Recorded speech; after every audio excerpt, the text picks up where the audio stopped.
Voilà 18 mots français très utilisés au quotidien et qui sont à la fois bizarres et très drôles. Aujourd'hui, je vais te présenter des mots que tu vas adorer utiliser dans tes conversations. N'oublie pas de t'abonner et d'appuyer sur la petite cloche pour ne rien rater. Et c'est parti!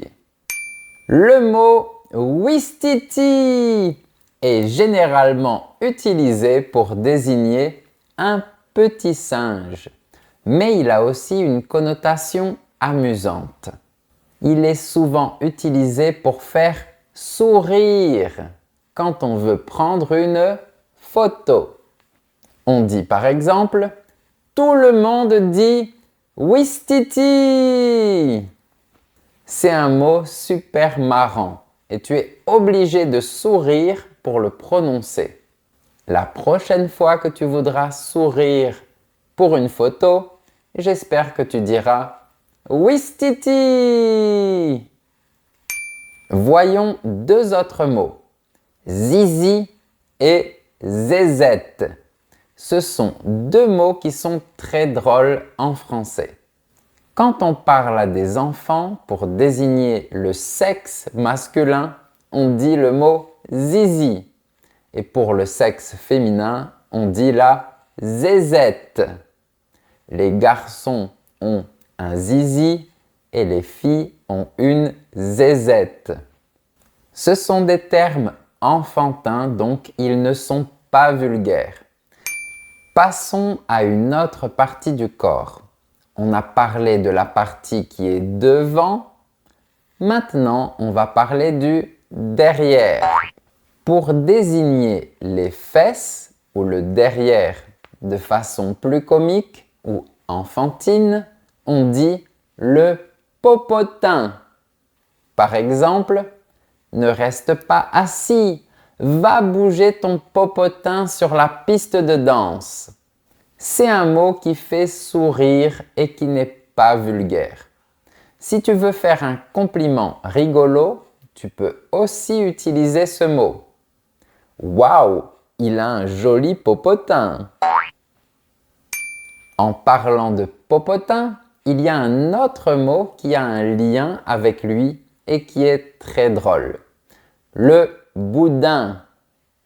En fait, le mot boudin a plusieurs sens. Il peut désigner une charcuterie, qui est comme ça. On utilise aussi ce mot comme synonyme de caca, quand on parle avec des enfants. Ça représente donc les excréments. Mais il y a encore un autre sens, de façon familière et péjorative, quand on veut parler d'une personne qui n'est vraiment pas belle, on dit que c'est un boudin. Pour résumer, un boudin, c'est un type de saucisse ou du caca ou une personne qui n'est pas belle. Donc, fais attention quand tu dis « J'adore les gros boudins français ». Il y a plusieurs interprétations. On va continuer avec un autre mot, mais juste avant, n'oublie pas de mettre un j'aime si tu apprécies ma vidéo et que tu apprends beaucoup de choses. Chichi! On utilise ce mot dans la locution « faire des chichis » qui signifie faire des manières excessives, compliquer les choses ou être trop formel sans aucune raison. Par exemple, ne fais pas de chichi, tu peux te servir tout seul et autant que tu veux. Ici, ça veut dire ne sois pas trop poli ou timide et fais comme chez toi. Attention à ne pas confondre le mot chichi avec le mot pipi. Le pipi, c'est l'urine. Le mot que je t'explique, c'est chichi. Donc, si un de tes amis est un peu gêné chez toi et qu'il n'ose pas faire certaines choses, tu peux lui dire Arrête de faire des chichis, on est entre amis. C'est une expression amusante pour le mettre à l'aise. Zigouiller, tuer, assassiner quelqu'un de manière brutale, souvent dans un contexte humoristique. Par exemple, l'assassin a zigouillé sa victime avec un couteau. Un mot fort, mais qui peut être utilisé de manière légère, parce qu'il a une sonorité qui est rigolote. Ça fait rire. Donc, la prochaine fois que tu verras un moustique sur ton bras, tu pourras lui dire « Attends un peu, je vais te zigouiller ». Les biscottos, ce sont les biceps. C'est un terme humoristique pour parler des biceps. Les biceps, ce sont ces muscles qui sont ici. Du coup, tu peux dire des phrases comme « Quentin a de gros biscottos depuis qu'il va à la salle de sport ». C'est un mot plus amusant que biceps. Un hic, c'est un petit problème, une difficulté inattendue. Par exemple, je suis prêt pour notre promenade, mais il y a un hic. Il pleut.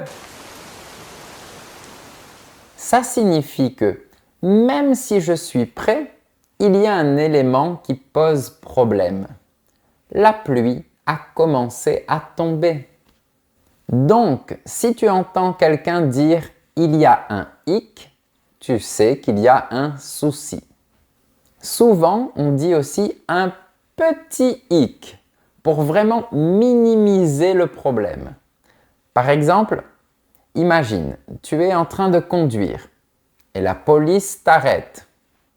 Le policier te demande ton permis, mais tu l'as oublié chez toi. Du coup, tu peux lui dire « J'ai les papiers de la voiture, mais le seul petit hic, c'est que j'ai oublié mon permis de conduire à la maison. » Rikiki. Le mot rikiki est le synonyme de très petit, minuscule. Par exemple, les chihuahuas sont des chiens rikiki. Tu peux aussi l'écrire avec un Q et un U si tu préfères. Les chihuahuas sont des chiens rikiki.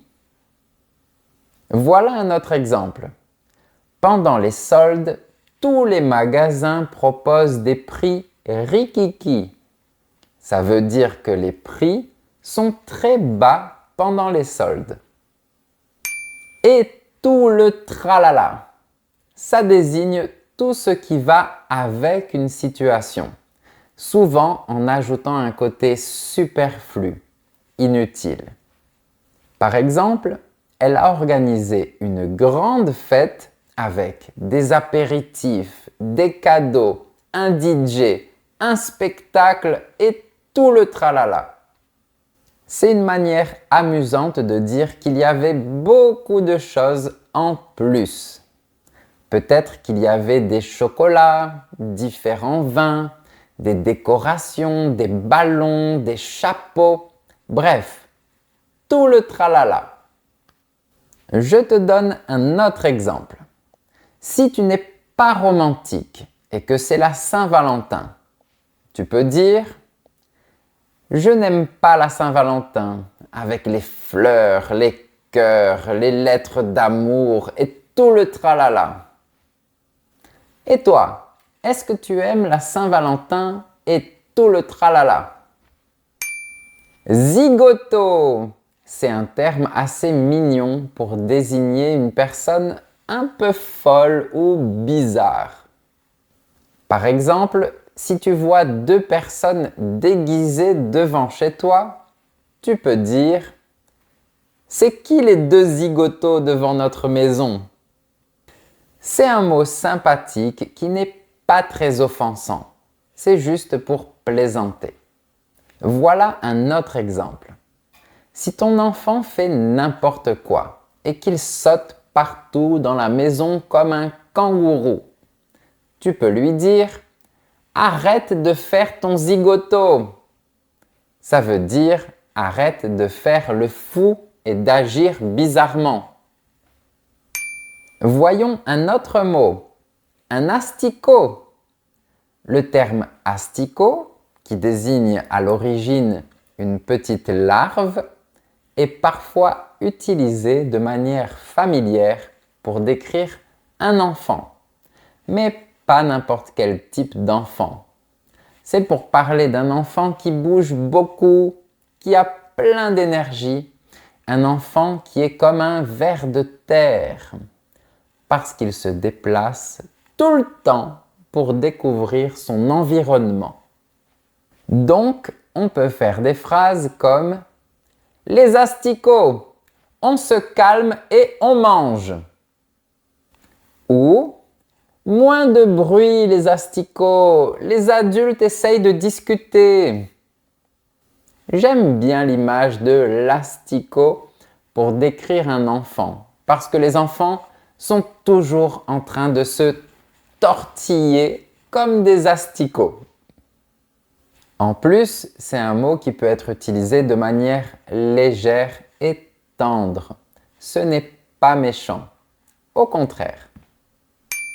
Et si ton enfant n'arrête pas de bouger et qu'il tombe juste après, tu peux crier « Badaboum ». Tu comprends ce que ça veut dire « Badaboum » ?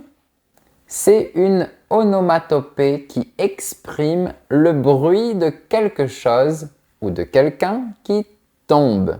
Ça fait badaboum. Par exemple, Mario a glissé sur une peau de banane et badaboum, il est tombé. C'est un mot drôle à dire et qui surprend toujours. Utilise-le pour montrer ton excellent niveau de français et pour faire rire tout le monde. Un bidule, c'est un terme vague pour désigner un objet dont on a oublié le nom. Par exemple, « Passe-moi le bidule là-bas, je ne sais plus comment ça s'appelle ». Bidule, c'est un mot un peu ridicule, mais il est pratique si tu manques de vocabulaire. Tu peux aussi dire un truc ou un machin. Ces trois mots vont te sauver la vie en France. Je te conseille surtout d'utiliser le mot truc, qui est le plus fréquent des trois. Attention à ne pas confondre le mot bidule avec le mot bidouiller.